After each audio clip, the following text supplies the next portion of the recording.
আসসালামু আলাইকুম। অভিনন্দন সবাইকে। আজকে আমরা স্থিতিস্থাপক স্থিতিশক্তি কি বা কাকে বলে এটা জানব। দৈর্ঘ্য বিকৃতির ক্ষেত্রে স্থিতিস্থাপক স্থিতিশক্তির রাশিমালা নির্ণয় করতে হবে। দেখান যে একক আধানে স্থিতিশক্তি = হাফ গুণন পীড়ন গুণন বিকৃতি। তো স্থিতিস্থাপক স্থিতিশক্তি কি, প্রথমে আমরা জানব স্থিতিস্থাপক স্থিতিশক্তি। এভাবে উপস্থাপন করব আমরা উত্তর। স্থিতিস্থাপক স্থিতিশক্তি বাইরে থেকে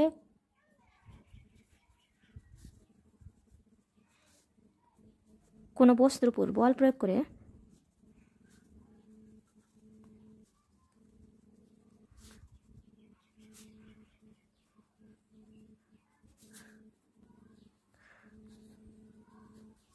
বাইরে থেকে কোনো বস্তুর উপর বল প্রয়োগ করলে বস্তুটি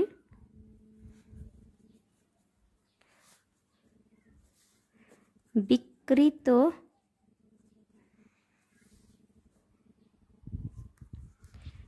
ঘটলে বস্তুটির দ্বারা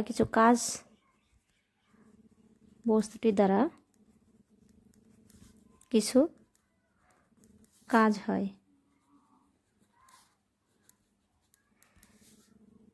এই কাজই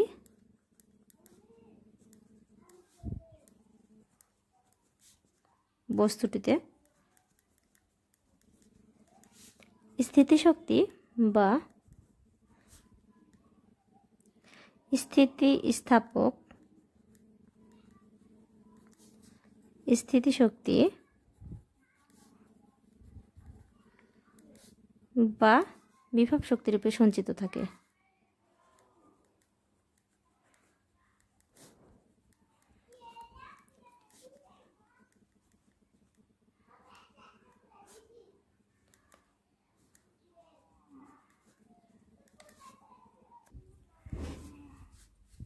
সম্পূর্ণ একটি স্থিতিস্থাপক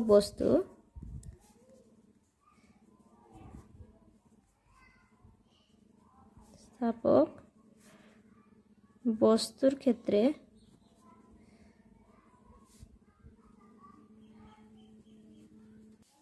স্থিতিস্থাপক সীমার মধ্যে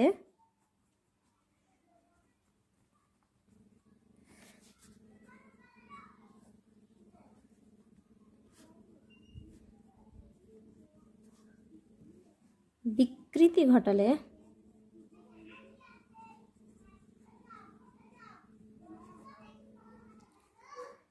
এবং পীড়ন অপসারণ করলে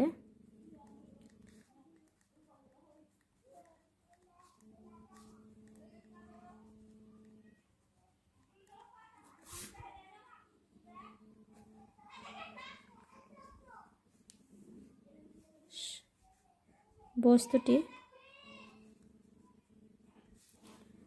শক্তি ফিরে পায় এবং পূর্বাবস্থা প্রাপ্ত হয়।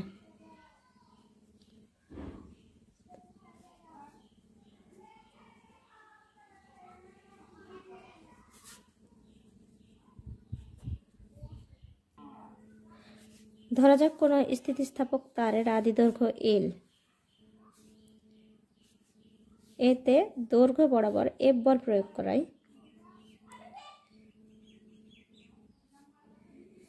দৈর্ঘ্য বরাবর যখন F বল প্রয়োগ করব তখন তারের কিছুটা দৈর্ঘ্য বৃদ্ধি পায়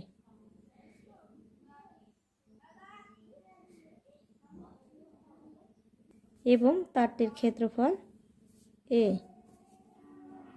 হয়। তাহলে আমরা সেক্ষেত্রে দেখব, ধরি কোনো একটি স্থিতিস্থাপক তারের আদি দৈর্ঘ্য L এবং ব্যাসার্ধ R, তারের দৈর্ঘ্য বরাবর F বল প্রয়োগ করায় তারের L পরিমাণ দৈর্ঘ্য বৃদ্ধি পেল। অতএব আমরা জানি ইয়ং এর গুণাঙ্ক Y = F/A, যেখানে বল F এবং তারের ক্ষেত্রফল A এবং তারের আদি দৈর্ঘ্য L আর হচ্ছে ক্ষুদ্র দৈর্ঘ্য বৃদ্ধি L/L সমীকরণ। এর ফলে তারের দৈর্ঘ্য খুব অল্প পরিমাণ DL বৃদ্ধি পেলে এজন্য যে কাজ হবে তার পরিমাণ হবে কত, FDL, যে পরিমাণ বল প্রয়োগ করা হবে সে বলটা তারের মধ্যে স্থিতিশক্তি বা বিভব শক্তি রূপে সঞ্চিত হবে, অর্থাৎ ডিএল পরিমাণ বৃদ্ধি পেলে কাজ হবে কত, এফডিএল। এখন তারের মোট দৈর্ঘ্য বৃদ্ধি এলকে এরূপ ক্ষুদ্র ক্ষুদ্র দৈর্ঘ্য বৃদ্ধি সমষ্টি বলে মনে করা যায়। তাহলে আমরা কি পাবো, এখানে আমরা চিত্র দেখি কি, যেখানে তারের দৈর্ঘ্য আদি দৈর্ঘ্য এল এবং এতে এফ বল প্রয়োগ করায়, দৈর্ঘ্য বরাবর এফ বল প্রয়োগ করলে কি হবে, এল পরিমাণ দৈর্ঘ্য বৃদ্ধি পেল। এটাই এই এল পরিমাণ দৈর্ঘ্য বৃদ্ধিকে যদি ক্ষুদ্র ক্ষুদ্র ডিএল পরিমাণ বৃদ্ধি বিবেচনা করি তাহলে আমরা কি পাবো, কাজ এফডি। তাহলে মোট কাজের পরিমাণ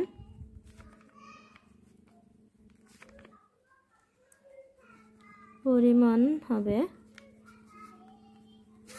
W = 0 থেকে L স্থিতিস্থাপক সীমার মধ্যে FDL বা Y = F/A L ভাগ L। তাহলে F = কি হবে, অতএব F =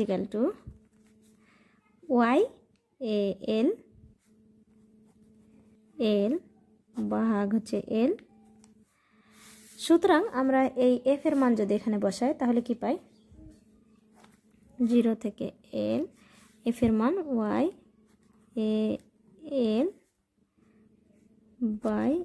/L DL। এখন আমরা এটাকে ক্যালকুলেশন করব, তাহলে কি হবে, YA/L 0 থেকে L LDL বা YA/L। এটা যদি আমরা ক্যালকুলেশন করি তাহলে কি পাবো, L²/2 0 থেকে L। YA এর মান যদি L বসে তাহলে আমরা কি পাবো, L² ভাগ 2 L এবং 0 মান বসালে 0 হয়ে যায়। এই কাজই অতএব W = YAL² ভাগ 2 L, সমীকরণ 2। এই কাজই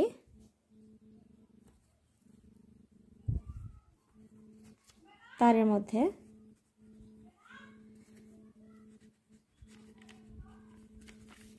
স্থিতিস্থাপক স্থিতিশক্তি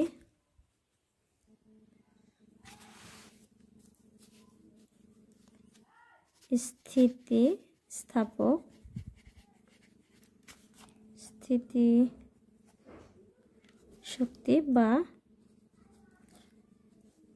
বিভব শক্তি হিসেবে সঞ্চিত থাকে,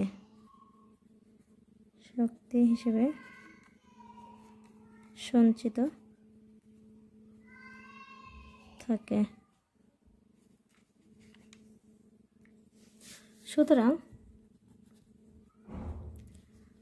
স্থিতিস্থাপক স্থিতিশক্তি কি হবে, স্থিতিস্থাপক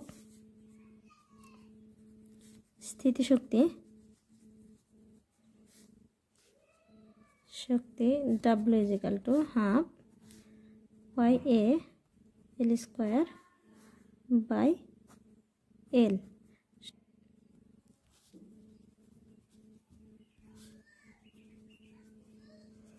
V = AL। এখন কি হবে, একক আয়তনে স্থিতিশক্তি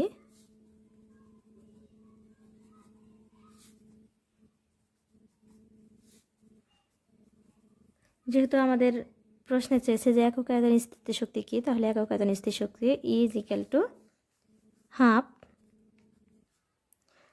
YAL²/L। স্থিতিশক্তি কি, E = half YAL²/LV। এখন V এর মানটা আমরা বসালে কি পাবো, half YAL²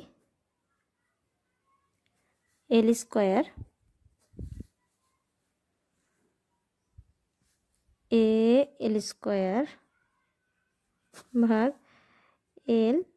এবং হচ্ছে ভি এর মান এ এল। অতএব হাফ এ কাটা ওয়াই এল বাই হচ্ছে এল গুণন এল বাই এল, বা হাফ গুণন আমরা কি জানি এফ ইজিক্যাল টু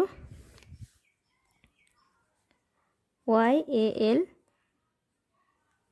ভাগ হচ্ছে এল, বা এফ বাই এ যদি আমরা করি তাহলে কি হবে ওয়াই এল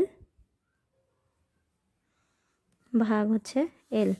তাহলে Y L by L is equal to আমরা পেলাম এফ বাই এ গুণন এল ভাগ এল। আমরা কি জানি পীড়ন ইজিক্যাল টু কোনো বস্তুর একক ক্ষেত্রফলের উপর লম্বভাবে উদ্ভূত ও প্রতিরোধকারী বলের মানকে পীড়ন বলে। কোনো তলের একক ক্ষেত্রফল কি? একক ক্ষেত্রফল এ এবং এর উপর লম্বভাবে ক্রিয়াশীল বল এফ। অতএব পীড়ন ইজিক্যাল টু কত? পীড়ন ইজিক্যাল টু এফ বাই এ। পীড়ন অতএব একক আয়তনের স্থিতিশক্তি ই ইজিক্যাল টু হাফ গুণন পীড়ন গুণন বিকৃতি। এটা প্রমাণিত।